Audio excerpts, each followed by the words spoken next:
सूरदास के पद का पार्ट 4 पढ़ेंगे। सूरदास के चौथे पद में गोपियां उद्धव को ताने मारती हुई कहती हैं कि श्री कृष्ण ने अब राजनीति पढ़ ली है। वे कहती हैं कि पहले लोग राजनीति में रहकर प्रजा का कल्याण करते थे, अब तो वे स्वयं अन्याय करने लगे हैं। राजधर्म के अनुसार प्रजा को सताने लगे हैं। राजनीति पढ़ी आए, समुझी बात कहते मधुकर के, समाचार सब पाई उद्धव। शब्दार्थ। मधुकर भौरा, गोपियों द्वारा उद्धव को संबोधन।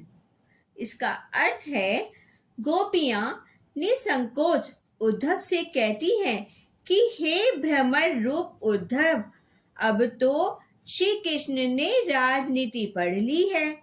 आपके योग संदेश को सुनकर पहले ही समझ गई थी, किंतु अब समाचार जानकर पूर्ण विश्वास हो गया है कि श्री कृष्ण राजनीति पढ़कर और चतुर हो गए हैं। अति चतुर हुते पहिलहि, अब गुरु ग्रंथ पढ़ाए, बड़ी बुद्धि जानी जोन की, जोग संदेश पठाए उद्धव। शब्दार्थ। चतुर योग्य, हुते थे, पठाए भेजे। इसका अर्थ है हे उद्धव, आप पहले ही चतुर थे, उस पर भी आप अपने गुरु श्री कृष्ण से राजनीति का ग्रंथ पढ़ आए हैं।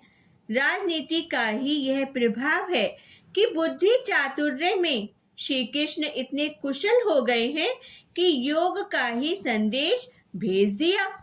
उद्धव भले लोग आगे के, परहित टोलत धाये, अब अपने मन फेर पाई हैं, चलत चूहते चुराए उद्धव।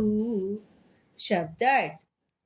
इसमें आगे का अर्थ है पहले के, परहित दूसरों की भलाई के लिए, डोलत धाये में घूमते फिरते थे, फिर पाई है माने प्राप्त कर लेंगी।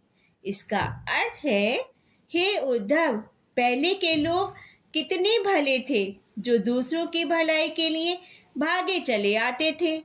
इतना सब जान लेने पर तो हम इतनी तो आशा करती हैं कि हमारे मन को श्री कृष्ण ने जाते समय चुरा लिया था, उसे हम पुनः प्राप्त कर लेंगे। क्यों अनीति करई आपुन, जे और अनीति छुड़ाए, राज धर्म तो यही सूर, जो प्रजा ना जाहि सताए उद्धव।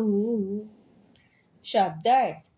अनीति अन्याय, आपुन स्वयं।